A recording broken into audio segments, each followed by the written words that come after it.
which is, more evidence that Harris and the DNC are desperate to sort of gaslight America and detach her from the horrible record that she shares with Joe Biden. Harris and Dems are more focused on Trump than solving the mess they've made for our nation or the chaos around the world.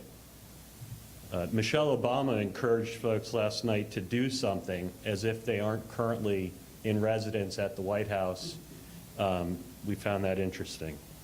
Harris' campaign talks about what she'll do on day one in the White House. As a reminder, day one for Kamala Harris at the White House was about 3 years and 8 months ago. And the record that she's created there is one of weakness and failure. It's dangerously liberal, as we say. And in today's topic of national and global security, I think that really jumps out more than almost any other issue. Their record, the Harris-Biden record, has made us weaker on the global stage and left us more open to national security threats than perhaps we've ever been.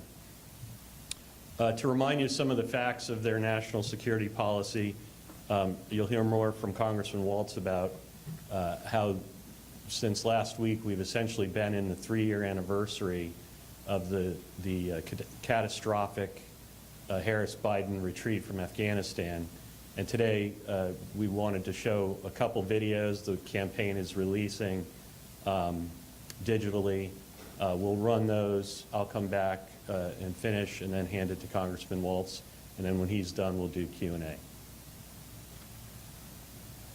Afghanistan, yes. Were you the last person in the room? Yes. And you feel comfortable? I do. She agreed with his decision-making 100%. That decision was to pull all of our military out first, to close down Bagram Air Base, to leave Americans behind. Kamala Harris has touted her role on Afghanistan policy. Now she owns it too. On the issue of Afghanistan, we have seen a successful drawdown of the embassy, and thankfully, without any American casualties. Our highest priority right now is evacuating American citizens. We have made significant progress in that regard. It is a dangerous and difficult mission, but it must be seen through, and we intend to see it through as best as we can. What happened? What was the exit strategy? When you were that last person in the room, what was told, okay, worst case scenario, if this happens and our Americans are trapped, what is our plan? What we saw tonight is the president making a very clear contrast with Donald Trump on all of the issues that matter to the American people. Truth is, I'm the only president this century that doesn't have this decade, that doesn't have any troops dying anywhere in the world. That was President Biden's very false claim about no U.S. troops dying overseas during his time in office, disregarding the 13 service members killed in Afghanistan during the chaotic withdrawal. Afghanistan, yes. Were you the last person in the room? Yes. And you feel comfortable? I do. There's no words to explain how much disrespect we have gotten, how disrespected we feel. Murder rates went up 30%.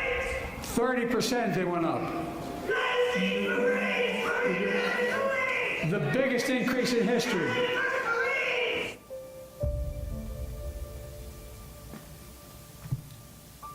So with the 3rd anniversary here, we thought it'd be a poignant reminder that the Harris-Biden failure actually cost American lives. And last night you heard a lot from the Democrats. Several speakers talked about the word empathy.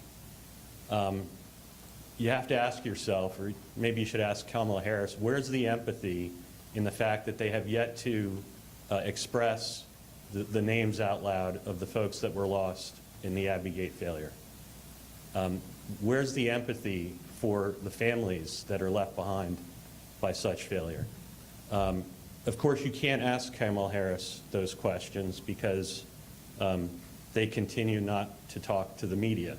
They continue to gaslight America and run this halo effect campaign that tries to reinvent her as distanced from the terrible failures like what we just saw. So To talk more about these issues, I welcome Congressman Mike Waltz. Well, good morning. And just to add to what Brian was saying, this is 3 years ago this week that all of that was going on in Afghanistan, that disgrace, that debacle, that stain on our national conscience, and I think on American history. Steve Nakui, who really just got so emotional, so angry, and so frustrated, he yelled out in the middle of the State of the Union because not only has Biden gone through now 4 years and not said the word Afghanistan, he's never said his son's name, he's never said any of the 13 service members' names. Steve's other son, so distraught at the loss of his brother, killed himself at his son's graveside. The moral injury, not only to those families, but to every veteran, to all of us who sacrifice so much time, treasure, our lives, my Green Berets that I think about every day.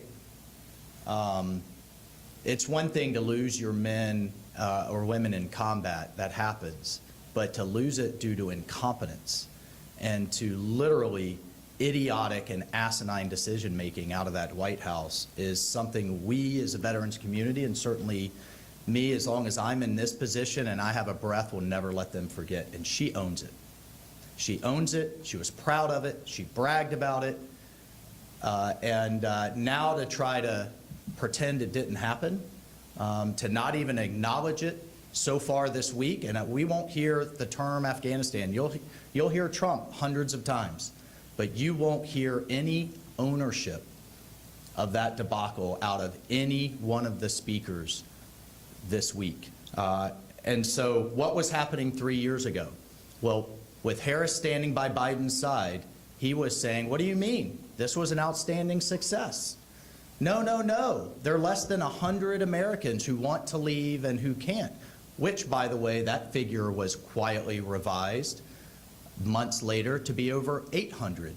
And we still don't know even how many of those that we've gotten out. Over 150,000 of our allies left behind. And at the current rate that they're still doddering along and trying to get them out, it'll take 12 years to get our people out. And the Taliban are hunting them down right now as we speak, torturing, arresting, kidnapping. There are 3 Americans hostage right now in Afghanistan, held by the Taliban at the same time Biden and Harris provide billions of dollars in aid.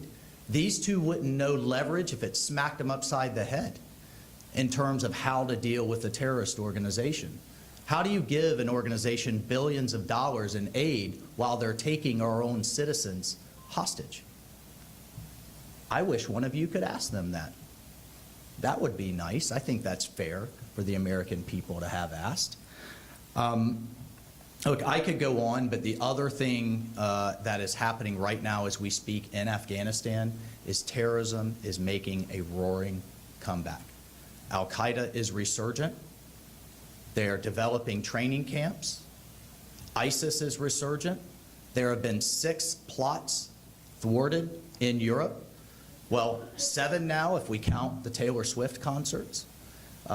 And, oh, by the way, let's not forget the 8 ISIS operatives who were arrested in 3 American cities right here in the United States just a few months ago that came across our wide open southern border, that were smuggled there by an ISIS ring, and that we're looking at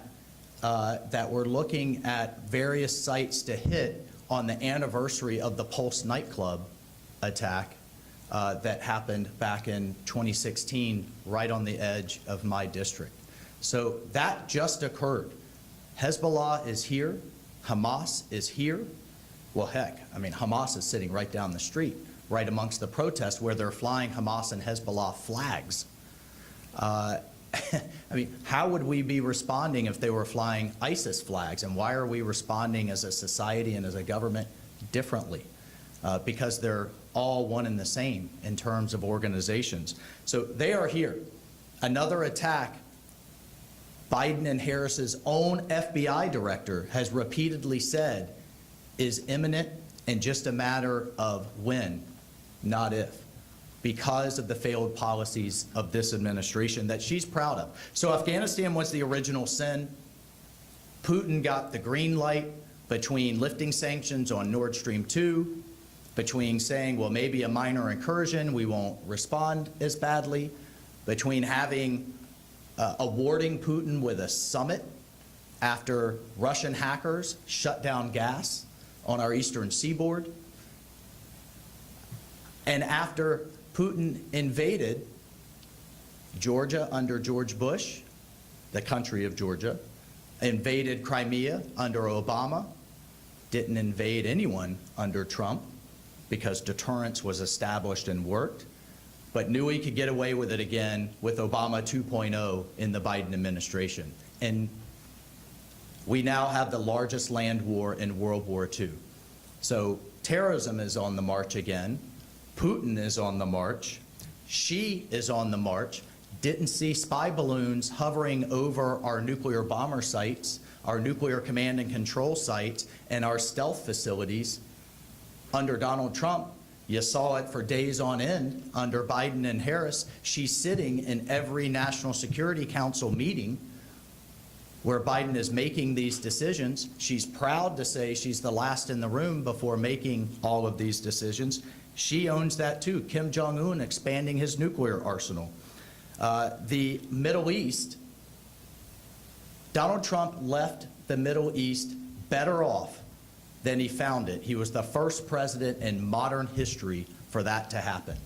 ISIS largely defeated and contained. Iran broke, couldn't pay their terrorist proxies, according to the terrorist proxies. Hamas, Hezbollah, and the Houthis complaining that they're running out of cash because it had all dried up coming out of Tehran. And literally Nobel Peace Prize worthy peace accords being signed on the White House lawn between Arab nations and Israel that only a generation ago were invading Israel's, all under Donald J. Trump's watch, and all now literally on fire as we speak. As we speak, 5 Americans held hostage, sitting in the tunnels of Gaza now for going on a year. 6 bodies found yesterday by Israeli Defense Forces of dead American hostages. And what did we hear from the Biden-Harris Secretary of State last night? On the tarmac in the Middle East, on the world stage, criticism of Israel. Israel has to stop escalating. I believe that the reason Iran hasn't struck back yet is because Israel sent a very strong signal. If we can get the leader of Hamas, Haniyeh, in your green zone, in the middle of your presidential inauguration, we can get any one of you, Ayatollahs. So you better think twice, and they are thinking twice. That's how you restore deterrence. Biden and Harris are like the kids we all saw in the schoolyard dealing with the bully that said, can I just give you a little more lunch money and you'll leave me alone? Sometimes you have to escalate to de-escalate. Sometimes you have to punch the bully in the nose to restore peace. That's what President Trump did with the Soleimani strike, and peace was restored. That's what he did by taking out Baghdadi, and ISIS has been largely disassembled, but now is back on the march again, plotting and planning attacks across Europe and in the United States. And oh, by the way, just for the record, just as a reminder, Joe Biden opposed the taking out of Osama bin Laden, actively opposed it while he was vice president, and Kamala Harris criticized the taking down of Soleimani. So if that isn't just an indicator on top of what they've already done, of what they would do and how they view the world, of an appeasement first, a concessions first approach, let's look at the recent hostage trade with Russia. They literally gave Putin his crown jewel in Viktor Bout. in exchange for, what's her name, Brian? What's that? Yeah, Grider, thank you. But they had been asking for him.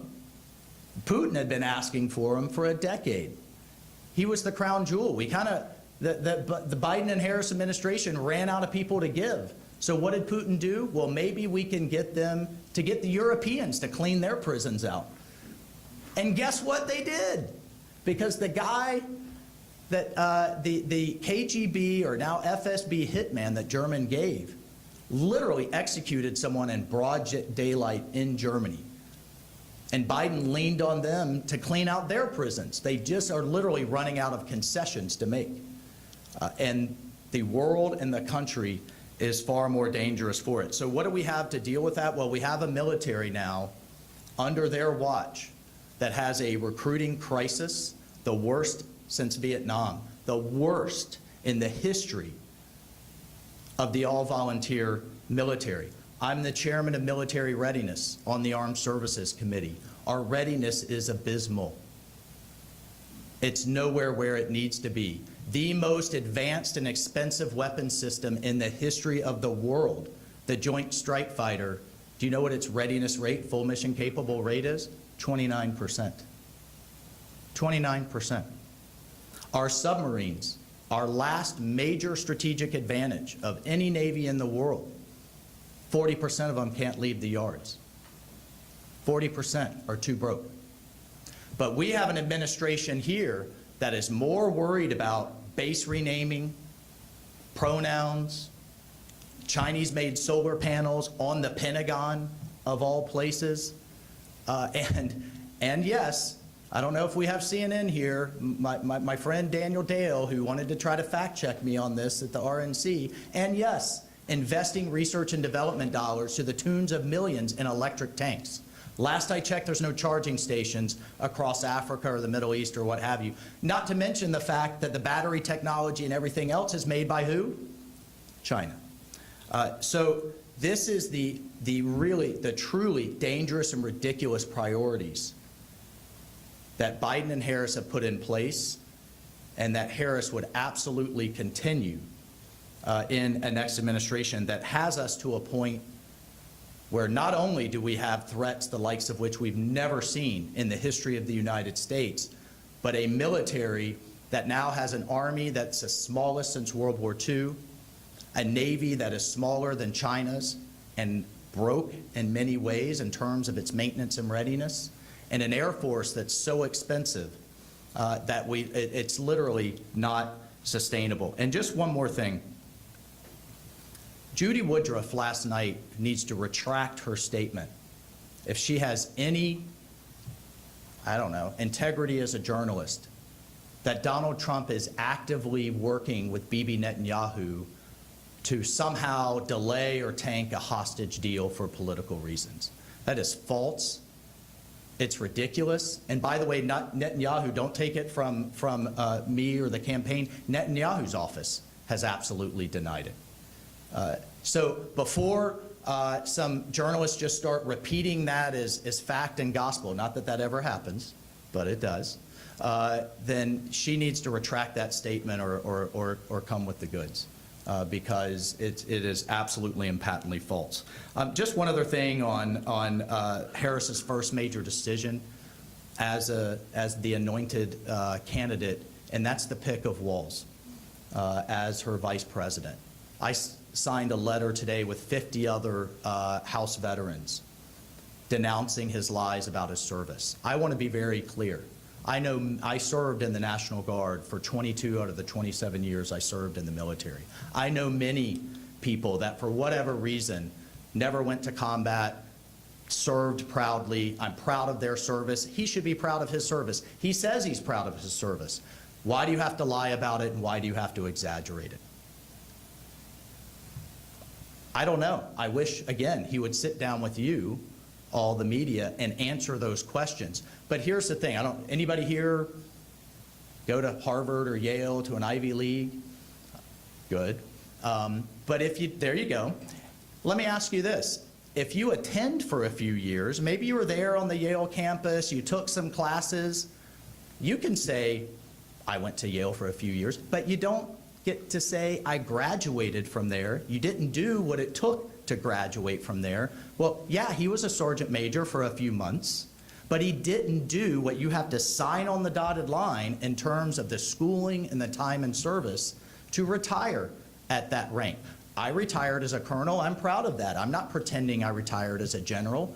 Why is he exaggerating his record? He did not retire as a command sergeant major. And for those of you, this rank, that rank, it is a very big deal in the enlisted ranks. It is a seminal and big difference between master sergeant to command sergeant major, just as it is from colonel to general.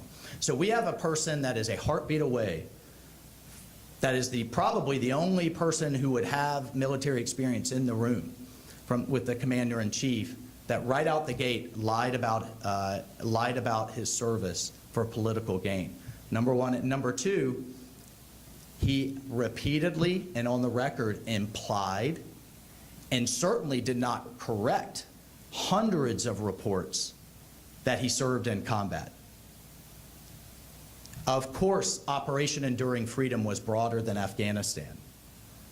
But most people assume you served in Afghanistan when they say Operation Enduring Freedom, and in many cases said he served there and said he served in Iraq, and he did nothing to correct it for years and years and years, and is doing nothing now to correct it. And then finally, I was a commander of a unit in the National Guard of Green Berets in the reserve component. When we were called, of course, we had, I've had in my time soldiers that had issues that maybe couldn't go, whether they were professional, personal, or what have you. But as the commander and the command sergeant major, when you take that command, you're going when called. You lead your men and women in combat, and you certainly don't shirk away for political gain. So for those who are saying he didn't know, I have never seen anyone in less than a year not know they were going. The official orders may not come until a few months out, but you have to know. You need the training, you need the ranges, you need the ammunition, you need to get your people ready. Many of these units are undermanned, and they transfer people in, and your employers need to know. Nobody gets a snap notice and goes in just a few months. That's not how it works, and he knows that. And his commanding officer knows that and has said it on the record, and the command sergeant major that replaced him knows and said it on the record. So he needs to come clean is the bottom line.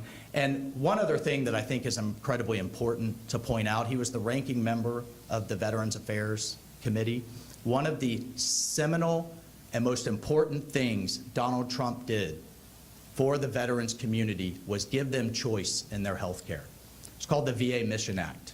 So if you have to travel too far to a VA hospital, they don't have the care that you need or the specialty that you need, or the wait list is too long, you now, thanks to the bill signed by President Trump, you now can just go to your local provider. Veterans have been asking for it for decades. It's common sense. It makes sense. It's still billed to the VA, but they can go get the health care that they need. It is the most important legislation for the veterans community in decades. You know who voted against it? Walz did. Hold them accountable for it. Ask them why. I'd love to know. I think the veterans community would love to know, and we're not going to let them get away with it. So the bottom line is, the world is in chaos. This is not day one for Kamala Harris. This is year 4. And she owns every one of the bad decisions that has the Middle East on fire, that has China on the march in South China Sea, threatening our allies like the Philippines, floating spy balloons over the United States, the largest land war in Europe since World War II. I don't know what they have to be proud of in terms of foreign policy, any one thing. Providing weapons to an ally after whole cities have been devastated isn't something to be proud of. How about you stop the war through deterrence in the first place, and it should have been in terms of Ukraine. And God help us, and God help our military who will be fed into this buzzsaw if we have another 4 years. We must restore our strength. We must restore our economy, which is our real strength, and we must restore peace through that strength, and that can only be done with Donald J. Trump. And I think with that, I will stop, and over to you, my friend. Thanks. We'll take Q&A in a minute. Obviously, there's a lot of material specific to the topic, but I think the Congressman and I both have a few other things that we may get to. The one I'd like to sort of point out is that while we've been here this morning, the Bureau of Labor Statistics downwardly projected the job growth numbers that were touted just a few weeks ago. That downward revision is nearly 1 million. It's 818,000. This is not a unique occurrence. Over the course of years now, there have been frequent, large-scale downward adjustments to the statistics touted by Harris and Biden as evidence of some sort of economic recovery or new job growth. And similar to the other topics that we've brought up and been talking about all week, it's time to hold them accountable. When you inflate a number by nearly 1 million and then just a few weeks later quietly revise it and still walk around the political environment touting the number that has just been dramatically reduced behind you, that is a time for questions and answers. And that can only be done if you all hold them accountable for these facts. With that, the Congressman and I are both available for questions. Again, if you would just direct the question and tell who you are and where you're representing. Yeah, sure.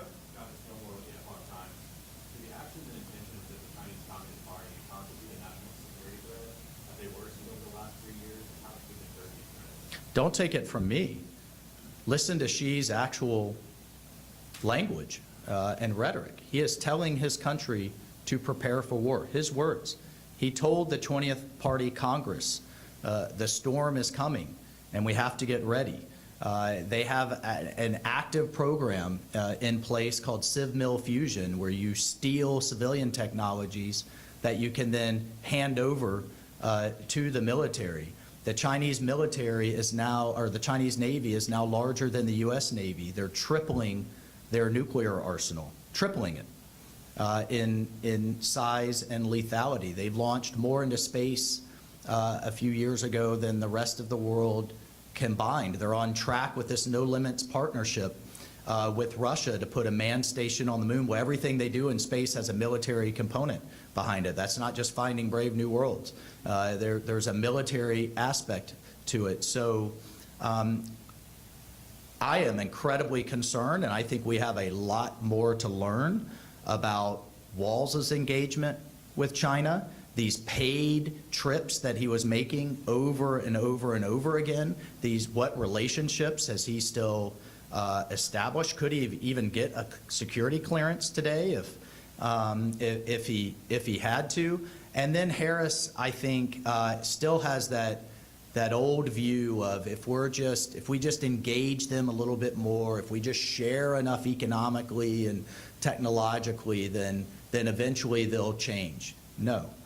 They are going to continue to take advantage and to make gains, and we need to appreciate the true danger of this competition that we're in. President Trump certainly does. I think history is going to look back at his first administration and say he's the one that led the shift. It was his national security strategy that came out and said, this is both China and Russia, great power competition, no longer terrorism, is our greatest threat. And what President Trump knows and deeply appreciates is that, yes, our military has to be strong, but it's our economy that is our greatest strength. And that's why he took such bold action in terms of tariffs, in terms of look at how he dealt with Iran. He said, you know what? He dealt with Iran by dealing with China. He looked at China and said, if you don't stop buying their oil and filling their coffers full of cash in violation of international sanctions, you can't buy from us. And you know what? China listened, and Iran was broke, and their terrorist proxies were broke, and you had peace in the Middle East. So President Trump went to the core root of the problem rather than what Biden and Harris have right now, which is our military chasing its tail in the Red Sea and in the Persian Gulf or in the Arabian Gulf and in the Mediterranean. The aircraft carrier that is currently sitting off Iran was diverted from the Pacific. So she has cheap Iranian oil. He has our military bogged down in the Middle East again. He's buying just as much gas from Russia because of our feckless sanctions there than he ever was. China, right now, under Harris and under Biden, is the big winner. We literally can't afford, nor can we, I think, our national security sustain another, God help us, another 4 years of this. I see it every day as a member of the Intelligence Committee. Our adversaries right now are licking their chops. I'm worried about the next couple of months, much less the next 4 years. Yeah, sure. Sure. Kind of a spin-off of that question, from a strategic threat assessment, what's more concerning to you, that tie with Waltz and Harris and communism, the jihadists, pro-jihadist sympathizers at the base of the Democrat Party that are behind Hamas and Hezbollah, or open southern border that was by the Israelis? Yes, yes, and yes. Right? You know, one, I do believe the Chinese Communist Party has the intent, the economic size, and are developing the military capability to literally change our way of life. That's the long-term existential threat.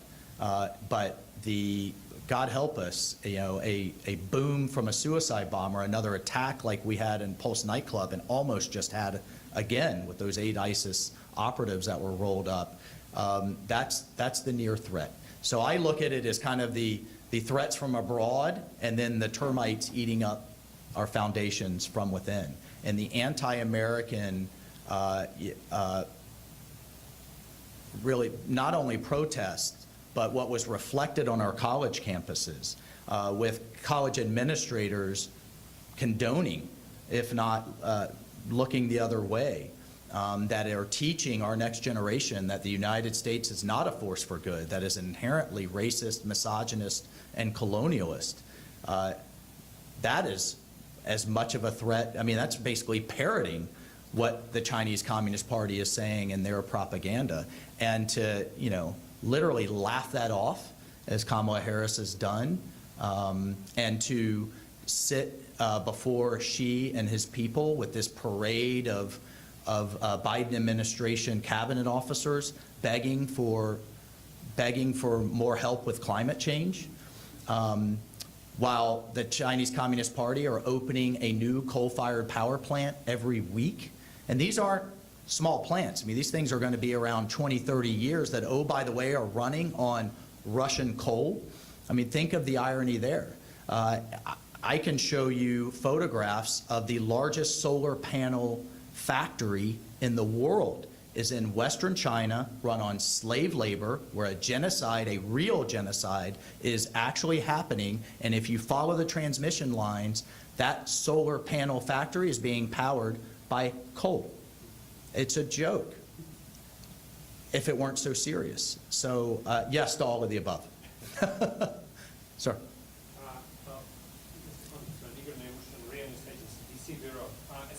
With who, I'm sorry? Korean News Agency, DC Bureau. Okay. So as a member of House Armed Services Committee, what is your perspective on the U.S. strategic deterrence capabilities under the Harris administration, possible Harris administration? And shall we consider any kind of escalation on multiple domains? I mean, escalation between the United States and Russia, China, under Harris watch? Well, I think you're going to see an escalation from our adversaries because they're going to continue to see an appeasement-first approach, a concessions-first approach, underinvestment in our military, a lack of accountability for things that have gone wrong in the Pentagon. Heck, Harris and Biden had a Secretary of Defense who literally disappeared for a week, went under general anesthesia, didn't tell his deputy, who the heck didn't tell the president. And you have a real issue in this administration, and you certainly do under their leadership, with responsibility versus accountability. Everybody's fine to say, oh, I'm responsible. Nobody's ever held accountable. Not a single person held accountable for the withdrawal from Afghanistan. No one held accountable for a Secretary of Defense who didn't tell his boss. I mean, my teenage daughter has to tell her supervisor if she's not going to work, much less the Secretary of Defense with the President of the United States. So I am worried about escalation on every domain, but I think most dangerous will be in the cyber domain under a Harris. I can't even say it out loud, under Harris. Yeah, sure. I would just add, you asked about the bigger three, but to the point that the Congressman was making, this morning I saw that Biden or a Harris spokesperson had talked about that Trump, as president, had somehow emboldened Iran by walking away from Obama's nuclear deal. The idea that got spoken out loud by someone as a serious policy response to the difference between these two campaigns is remarkable. The President Trump's ability to hold Iran accountable for its misdeeds and to walk away from a bad deal as part of an overall strategy to force Iran to take us seriously again is what led to unprecedented levels of peace and stability in the Middle East. You have, in the last month alone, had the FBI tell you that an Iranian-linked assassin, Pakistani, arrested on U.S. soil, actively plotting to commit political assassination of President Trump and perhaps others. You have seen evidence from the FBI that Iran has hackers and cyber forces trying to infiltrate and disrupt this election. If President Trump were president when foreign agents and foreign nations were doing those things, you would have a more serious response from a candidate at the top of the ticket than looking back to an insane deal that Obama cut in 2017 and saying that is why Iran is emboldened.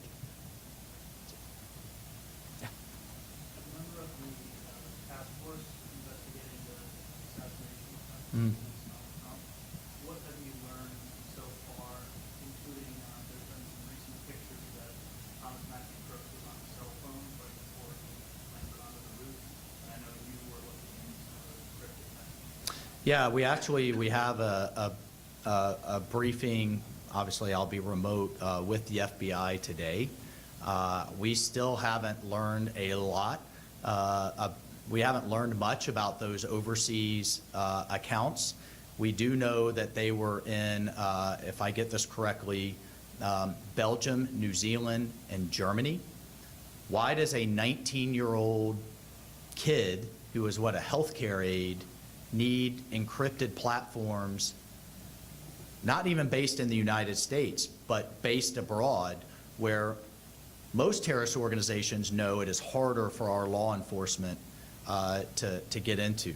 That's a question I've had since day one, still hasn't been answered. But I'll just tell you more broadly from the task force perspective, the FBI and the Secret Service, as they were trying to do under Cheadle, cannot just say, we're not going to tell you a thing until we do our thorough investigation months from now. They need to be releasing information as they come across it, because this wasn't an isolated incident. The threats are continuing.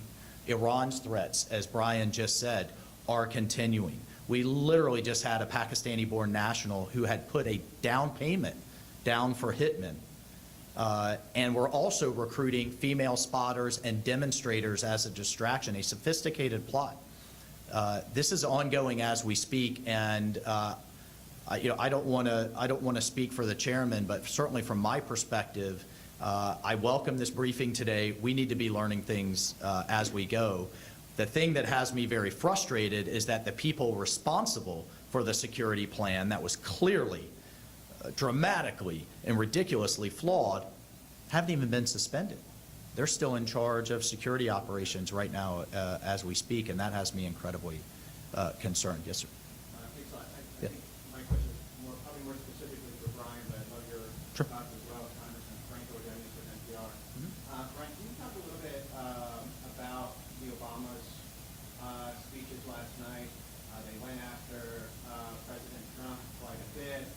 bombshell, black job, former President Obama, second sequel was not as good.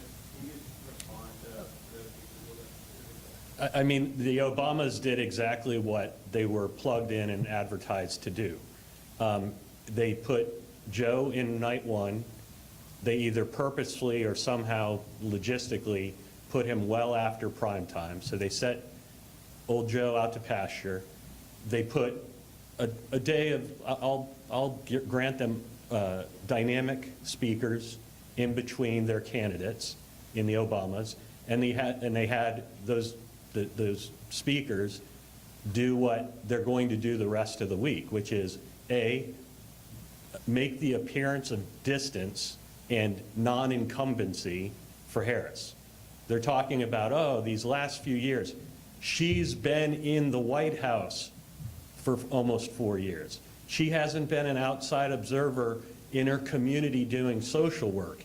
She's been in the meetings in the White House side by side with Joe Biden. But they are trying to make it appear as if she hasn't. They are trying to put the distance between her and Harris and Biden. They're also obviously increasing the negative tone against President Trump. And the Obamas were simply continuing what we've seen since yesterday, which is, and I'm sure we will see tonight and tomorrow night, which is they are not running for something, they are running against Trump. And for a party and for a campaign that make the future such a key component of their advertising and of how they're packaging what these events are about, to say this is about the future and then spend each night with each primetime speaker going viciously after President Trump rather than explaining what Kamala Harris's reasoning is for the things she was a part of in the White House, that's their goal. So the most important thing, you've heard us say it in the first 2 days and again today, the most important thing we ask of you is to keep the pressure on. Like, you are what stands between them and that strategy. The idea that she is running not as an incumbent is obvious on its face to be wrong. But why is it being allowed to be cast that way? The idea that she is somehow detached from all of these Harris-Biden decisions that have led to things like national security failures, economic inflation through the roof, all the different things that are happening that the American people care about, the chaos at the southern border.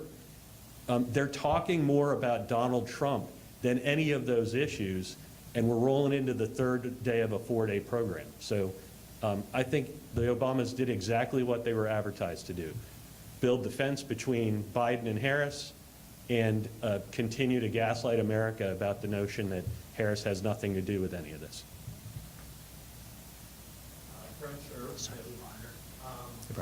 Your guys' letters some misstatements and Walz and things out of the military center. In the last few days, a lot of other things have come out that he's been very misleading on. There's flights, IVF, there's some stuff about his COVID record in Minnesota that wasn't looked at. I was just wondering if you guys have any comment on what to make of that, just as it becomes more of a pattern. We've got, this, I think fake describes this entire effort. She's fake, whether it's taxes on tips or whatever other policy that she's stealing from the Trump administration, and he clearly got away with it for so long without any real scrutiny, and you had an anointed candidate, a rushed vetting period, and this stuff is starting to come out. His lies, his misstatements are catching up with him. But one thing that is crystal clear, Bernie Sanders said it on CNN, that Biden and Harris was the most progressive, the most liberal administration since FDR. And Bernie went on to say how proud he was and that Harris was right by Biden's side as they took us right off the left cliff. And then you couple that with how Walz has actually governed Minnesota, whether it was in COVID with, I mean, literally the police patrolling the streets to not allow you to leave your home, you know, locking down everything under the sun, and then taking massive federal handouts to kind of balance their books on top of the lies about his service. And then we're watching him hide from the media. I don't know if you have anything else you want to add, man. I mean, this is the making of some kind of Hollywood movie. This isn't a real candidacy. This isn't real scrutiny on behalf of the American people. Our system is in place for a reason, that you go through these crucibles to understand who the heck you're putting in charge, not only the country, but the entire free world. And it scares me to think of those two making these life or death decisions, not only for our military, but the future of our economy, and as we face unprecedented threats. Congressman? Yeah. Alex here with Waltz. President What's up, Trump Alex? would inherit the war in Ukraine. What advice would you have for him, or what counsel would you have for him to bring that to them? He's talked about bringing it to them without much specifics. And secondly, what do you think he would do on the question of continued funding for that effort? Well, I mean, first and foremost, let's call the Germans and ask them. They just announced 2 days ago, no future funding for Ukraine from Germany. And I have, through multiple hearings, pointed out that the numbers that they are saying that they're giving, the Europeans are giving, are inflated. I entered into the record that, you know, an episode where the Germans literally gave the Ukrainians tanks that were so bad and in such disrepair, the Ukrainians gave them back, as desperate as they are. They said, these are going to cost us more to fix these things. But then if you look at how they're actually reporting their contributions, it's at the new replacement level, not the Junker lemon level of what they're actually giving. So I think the president has been loud and clear, and rightly so, on burden sharing with the Europeans. We shouldn't be at parity. They should be way ahead. This is a war on their doorstep. This is in their absolute direct interests.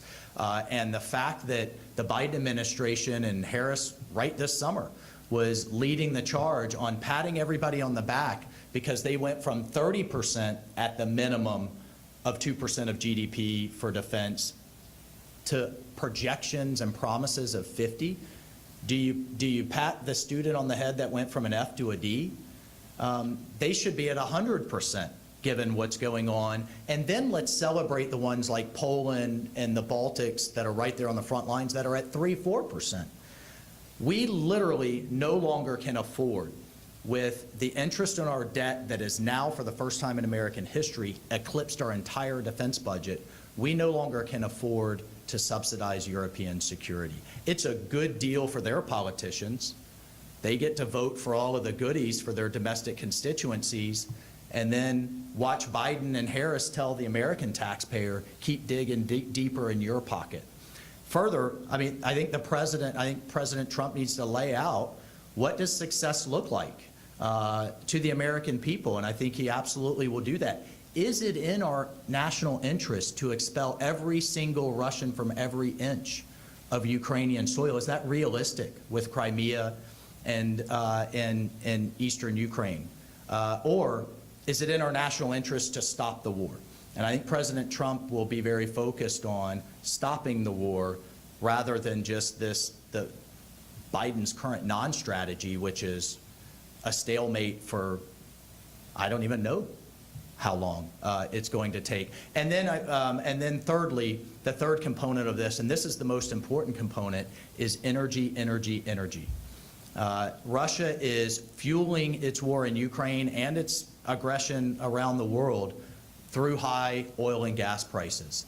Meanwhile, Biden has an LNG ban on our cleaner, by the way, American provided natural gas. If we were flooding the world with clean American energy and you drive those global prices down, not only do you dry up Putin's economy, you dry up Iran's war machine as well. And so, again, back to President Trump's America First approach, it's our economic strength and our blessing that we sit on top of plentiful energy that we should be using and using to both our national interests, but to keep the peace.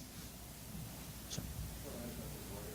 Could you talk a little bit about what you expect the Trump strategy around North Korea to entail as their nuclear program expands and also their relationship and cooperation with Russia? Yeah, well, I think you'll see a number of efforts, this kind of unholy alliance that seems to be cementing under Biden and Harris, and certainly would continue under Harris, between Russia, China, Iran, and to a lesser degree, but an important one, North Korea. There's a lot of things that we should be doing, energy being first and foremost, in not only enhancing the United States' position, but lessening their aggression around the world.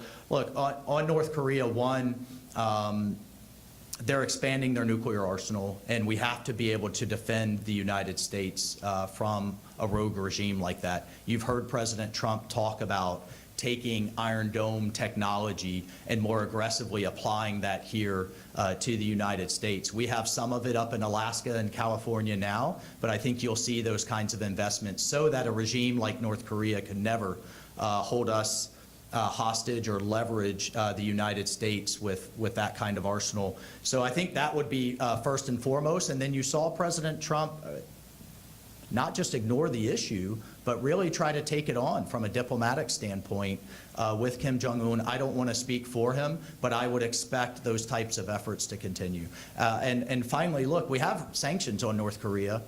Nobody's enforcing them.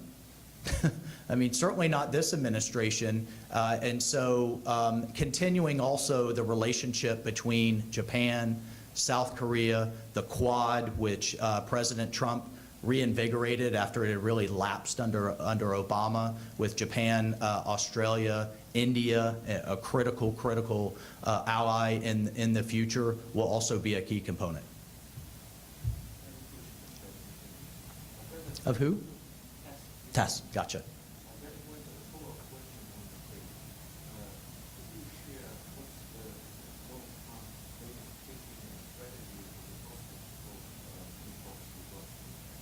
Well, I don't have a whole a lot more to add, except that he would be focused on ending this war rather than prolonging it. Really making energy and true sanctions enforcement a key component, and the Europeans, especially not Eastern Europe, the big economies, Germany, Italy, France, have got to step up. If you look at France right now with an economy 4 times the size of Poland, but is contributing 1/4 of what Poland is, I think that's unacceptable to the American people. I think there's been a lot of strong rhetoric. We now need to see the investments in their own defense to match it. So, this will be the last question. Sure.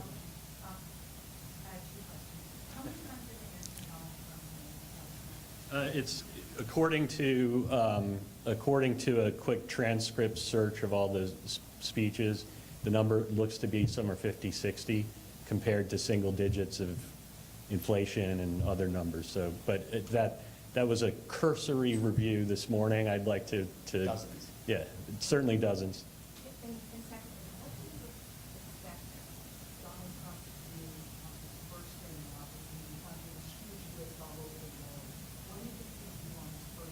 Well, I'll take that. You don't have to think it. He's made it very clear, as the congressman said, whether it's geopolitics or our own economy, the heart beating weekly right now is domestic American energy production. So day one, he's spoken to beginning at very minute after taking the oath, beginning the process, the drill, baby, drill.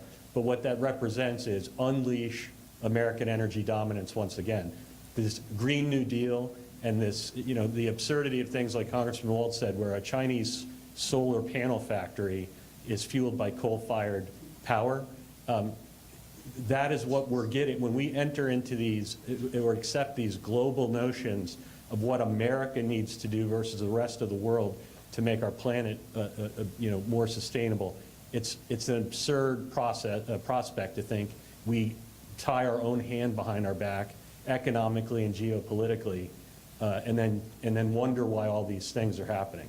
So energy dominance will begin again on day one, and obviously securing the southern border and ending this nonsense and insanity that has been undertaken of at least 10, perhaps 20 million people getting into our country in the last few years, many of them unvetted, most of them unvetted, many of them with criminal or other backgrounds that we know practically nothing about, until a hope and a prayer one of them might get caught doing something here, except that some of those cases, they're immediately sent back on the street because of liberal prosecutors like Kamala Harris was when she was a prosecutor.